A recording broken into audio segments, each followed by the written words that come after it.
नमस्कार मित्रों, जय हिंद। मित्रों, आज एक बड़ा सिंसियर सब्जेक्ट आपके सामने लेकर आया हूं और आप सुनोगे तो आपको आश्चर्य होगा कि मैं जिस सब्जेक्ट पे बात करना चाहता हूं वो क्यों सिंसियर है, विचारणीय है। इसलिए कि आज का मेरा सब्जेक्ट है कि आइए हम मोदी जी को गाली देते हैं। आप कहोगे यार कैसा अजीब सब्जेक्ट है, कैसा विषय है, लेकिन ये सच्चाई है और वो सच्चाई मैं आपके सामने रखने वाला हूँ। अब आप सुनेंगे, समझेंगे तो आपको समझ आ जाएगा कि मैंने ये विषय क्यों चुना है कि आइए मोदी जी को गालियाँ देते हैं। अब मोदी जी को गालियाँ क्यों देनी है? अब जैसे स्वास्थ्य का ही मामला चल रहा है, अब सबसे ज़्यादा दिक्कत हो रही है स्वास्थ्य को लेके। जैसे बीमारी चल रही है, महामारी चल रही है, तो इस पर सबसे ज़्यादा चर्चा हो रही है और सबसे ज़्यादा फेलियरिटी और ये चीज़ें दिखाने की कोशिश की जा रही है कि सरकार फेल है। मैं अब आपको एक बहुत सारी ऐसी जानकारी दूंगा जिन्हें आप गूगल करके देख सकते हैं, जिन्हें आप सोशल मीडिया पे, इलेक्ट्रॉनिक मीडिया पे, अखबार में, मतलब कहीं से भी ये जानकारियाँ हासिल की जा सकती हैं। ये प्रमाणिक हैं, ऐसा नहीं है कि कहीं से भी कोई जानकारी उठा के दे दी गई है। हमारे देश में सन 1947 से और 2014 तक मात्र 2 AIIMS, all India institute of medical science, 2 बने हैं। एक बनवाया था पंडित नेहरू ने और एक बनवाया था हमारे जो प्रधानमंत्री रहे, पूर्व प्रधानमंत्री मनमोहन सिंह जी ने।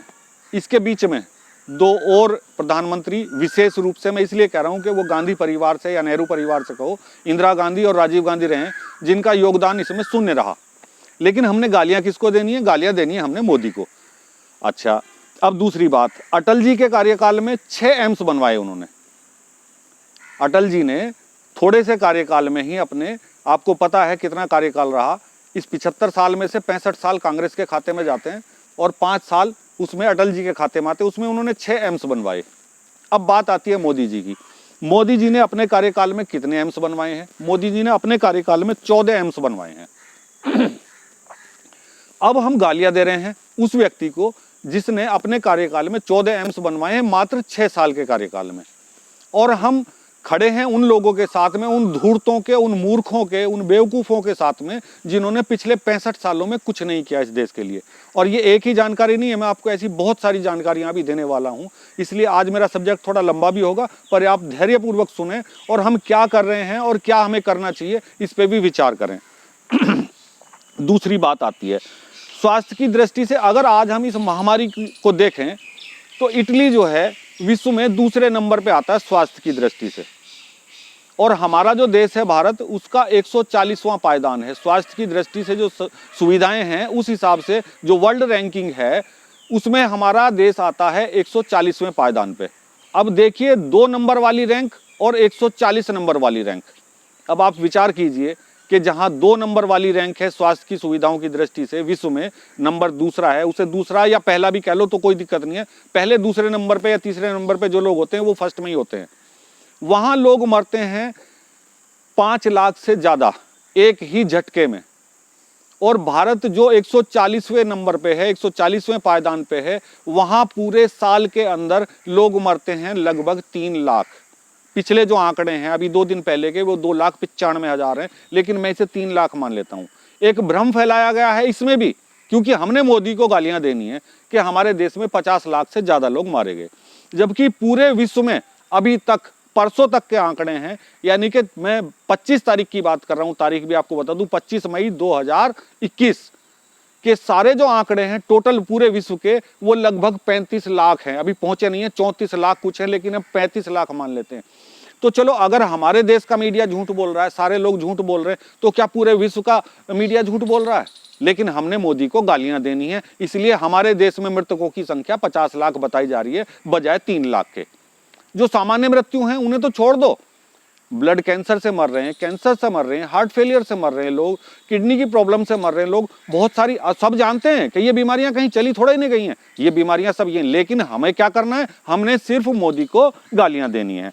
अगला सब्जेक्ट, मोदी जी जब आए तब हमारे देश में पिछले 65 सालों के या 70 सालों के इतिहास में केवल 48,000 वेंटिलेटर पूरे देश में थे, और जब से मोदी आए हैं उन्होंने ये किया है इस महामारी के टाइम में और उससे पहले भी। यानी अब एक आकस्मिक अगर देखें, एक्सीडेंटल मैटर देखें या इमरजेंसी देखें, 1 लाख से ज्यादा वेंटिलेटर अब हमारे देश में उपलब्ध हैं मोदी जी के कार्यकाल में। वैक्सीन नहीं बनी थी तो हम मोदी जी को गालियां दे रहे थे। हमें गाली किसको देनी है? मोदी जी को देनी है। और वैक्सीन बन गई तो हम वैक्सीन नहीं लगवाएंगे, इस वैक्सीन में जहर है, ये वैक्सीन नपुंसक बना देगी, ये वैक्सीन मुसलमानों को मार देगी, ये वैक्सीन दलितों को ऐसा कर देगी। ये किसने फैलाया रूमर? हमारे लंबी ऊंची नाक वाले नेताओं ने, जिनमें हमारे अखिलेश भैया का एक विशेष योगदान रहा। अरे बीजेपी की वैक्सीन है, मैं क्यों लगवाऊंगा, हम अपनी बनाएंगे तब लगाएंगे। अरे तब तुम सत्ता में आओगे तब लगाओगे, तब तक लोग मर जाएंगे। लेकिन वही अखिलेश भैया जाके लाइन में खड़े हो जाते हैं, वैक्सीन लगवाते हैं। स्वरा भास्कर और लुटियंस जोन के मीडिया, दुनिया भर के लोग कितना विरोध किया मोदी जी का और वैक्सीन का। और आपको पता है, आप वो तस्वीरें नेट पे देख सकते हैं, सबके पास हैं। वो उन धूर्तों ने, उन मूर्खों ने सबसे पहले जाके वैक्सीन लगवाई है, लेकिन उन्होंने आपको बेवकूफ बनाना है और मोदी को गालियां देनी है। अगर विदेश भेज दी वैक्सीन, क्या करते? यहाँ वैक्सीन की इतनी सारी डोज तैयार पड़ी हैं, आप लगवाने को तैयार नहीं है। विदेश वाले जो हैं वो खुशामद कर रहे हैं, वो हेल्प मांग रहे हैं। वहां अगर वैक्सीन भिजवा दी तो क्या दिक्कत है? आज उन्हीं देशों से मदद नहीं आ रही है? दुनिया भर से वेंटिलेटर, ऑक्सीजन सिलेंडर, ऑक्सीमीटर, दुनिया भर की मेडिसिन आपको आ रही है वहां से। इसीलिए आ रही है क्योंकि हमने उन लोगों की सहायता की। और हमने क्या सहायता की? हमारे देश ने उनकी सहायता की, इसलिए हमारे देश को वहां से सहायता मिल रही है। लेकिन कारण क्या है कि हमने गाली देनी है सिर्फ मोदी को। अब आपने देखा होगा कांग्रेस के शासनकाल में कि एक वहीं के प्रधानमंत्री कांग्रेस के कहते थे कि भी मैं अगर 1 रुपया भेजता हूं तो लाभार्थी को 15 पैसे मिलते हैं। अब अगर मोदी किसी के खाते में कोई भी सब्सिडी, दवाई के लिए, किसान के लिए या किसी भी चीज के लिए कोई पैसा भेजते हैं, अगर 1 रुपया भेजा है तो 1 मिलेगा, और 2000 भेजे हैं किसान के खाते में तो उसको 2000 मिलेंगे, और किसी को सब्सिडी 5000 मिलनी है तो 5000 मिलेंगे। तो लेकिन कारण है कि हमने उन लोगों पे उंगलियां नहीं उठानी, हमने गालियां देनी है मोदी को। कारण क्या है कि चोर बाजारी बंद हो गई है, इसलिए हमने गालियां देनी है मोदी को। अब तीसरी लहर पे बात करते हैं, क्योंकि अभी चलो ये हट गया विषय, हम अभी वहीं आते हैं स्वास्थ्य की दृष्टि पे। तीसरी लहर पे हम बात करते हैं। शशि थरूर कह रहे हैं तीसरी लहर आ जाएगी, बच्चों को मार देगी, तीसरी लहर आ जाएगी, ऐसा हो जाएगा। आपने एक दूसरे नेता हैं इनके, कमलनाथ, उनको सुना होगा। आपने इनके तीसरे नेता हैं राहुल जी, उनको सुना होगा। आपने इनके बहुत सारे नेताओं को सुना होगा विपक्ष के, मैं ज़्यादा नाम उनका नहीं लेना चाहता, लेकिन मजबूरी है, कारण है कि वो लोग कह रहे हैं। एक हमारे धूर्त हैं मुख्यमंत्री केजरीवाल, वो उसको भारत का वेरिएंट बता रहे हैं, कभी उसको सिंगापुर का वेरिएंट बता रहे हैं। कमलनाथ जी उसको भारत का वेरिएंट बता रहे हैं। अरे दुनिया जानती है वुहान से पैदा हुआ है, चीन से पैदा हुआ वायरस है, लेकिन हमारे जो ये धूर्त और मक्कार बेईमान लोग हैं, ये बैठ के उसे भारत वेरिएंट बनाने पे तुले हुए हैं। कारण क्या है कि हमने मोदी जी को गालियां देनी है, बहाना हमने किसी भी तरह से मोदी जी को बनाना है, शिकार हमने अपना मोदी जी को बनाना है।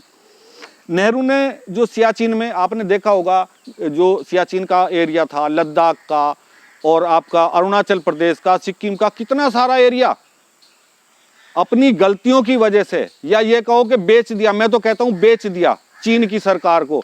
अच्छा, उस पे कभी किसी ने, ये जो वामपंथी दल, ये मैं देखता हूं मीडिया वगैरह पे रोज आती हैं, डिबेट होती हैं, एक वो आते हैं विवेक श्रीवास्तव, एक संजय लल्ला, एक फलाने सिंह, एक ढिकड़े सिंह, ये जितने लेफ्टी आते हैं, देख के शर्म आती है और मन करता है, क्योंकि हम मार नहीं सकते, क्योंकि टीवी में बैठे हैं, अगर सामने हो तो इन्हें जूते मारे जाएं।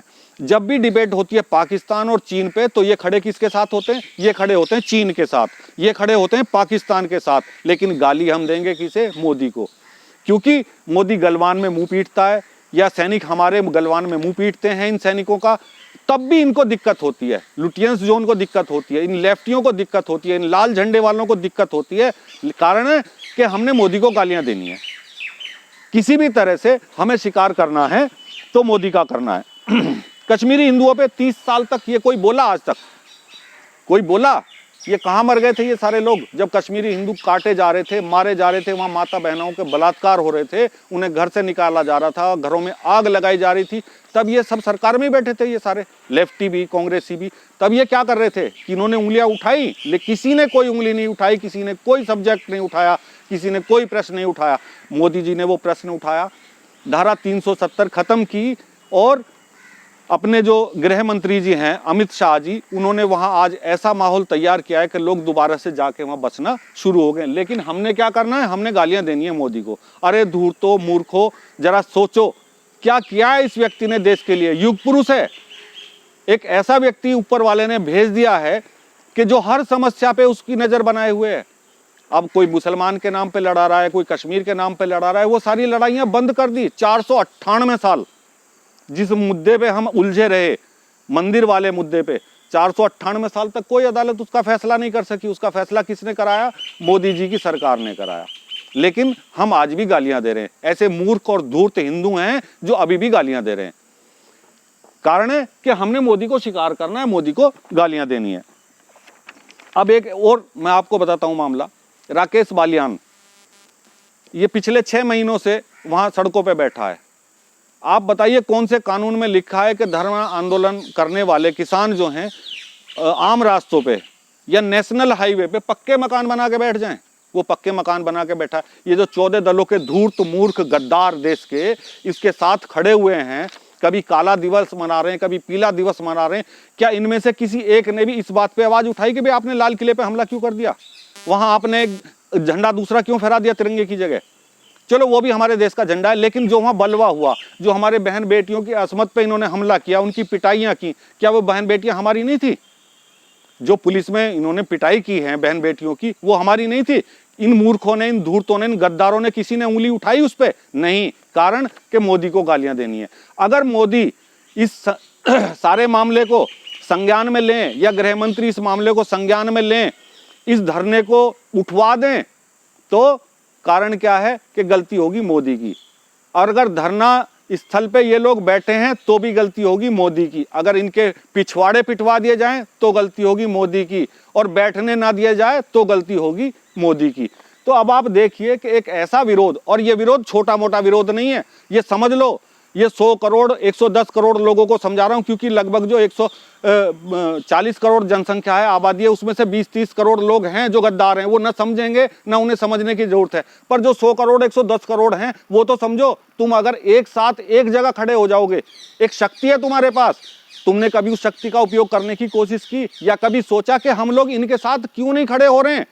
जो लोग सही काम कर रहे हैं उनके साथ हम नहीं खड़े हो रहे हैं। ये भी हमारी कमियां हैं, ये भी हमारी गलतियां हैं, ये हमारी नपुंसकता है कि हम 100 करोड़ 110 करोड़ होते हुए भी 20 करोड़ गद्दारों की बातें झेल रहे हैं और सुन रहे हैं। और हम खड़े होते हैं किसके खिलाफ? उस युग पुरुष के खिलाफ जो इन सारी चीजों को बदलना चाहता है, इन गद्दारों को, इन नमक हरामों को सजा देना चाहता है। हम खड़े होते हैं उनके साथ, उनकी सपोर्ट करते। फ्रांस में बलवा होता है, यहां लोग धरने प्रदर्शन करते हैं। इजराइल में कुछ होता है, लोग यहां धरना प्रदर्शन करते हैं। अरे कभी आप भी अपने लिए खड़े हो जाओ, अपने धरना प्रदर्शन के लिए, या उन लोगों के साथ। अब बात उसी राकेश बालियान की मैं बात कर रहा हूं। अब आप देखिए कोरोना का क्या हाल हो रहा है, देश में लोग कितने मर रहे हैं।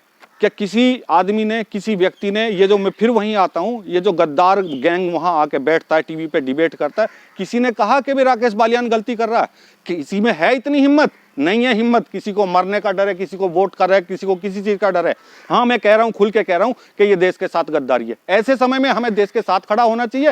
ये 14 दल उसका साथ में खड़ा होकर समर्थन करें कि नहीं आप हल्ला मचाओ, हम तुम्हारे साथ हैं, क्योंकि हमें मोदी की खाट खड़ी करनी है। और मोदी की खाट नहीं खड़ी कर रहे हैं। मोदी तो हो सकता है आज हैं, कल नहीं होंगे, कल कोई दूसरा होगा, परसों कोई तीसरा होगा। मेरा मोदी से मतलब नहीं है कि मैं खाली मैं मोदी का समर्थन हूं। मैं मोदी का समर्थन इसलिए कर रहा हूं कि वो देशभक्त व्यक्ति है, वो एक विशेष पुरुष है जो अपनी देश की आन के लिए, बान के लिए, शान के लिए सब कुछ कर रहा है।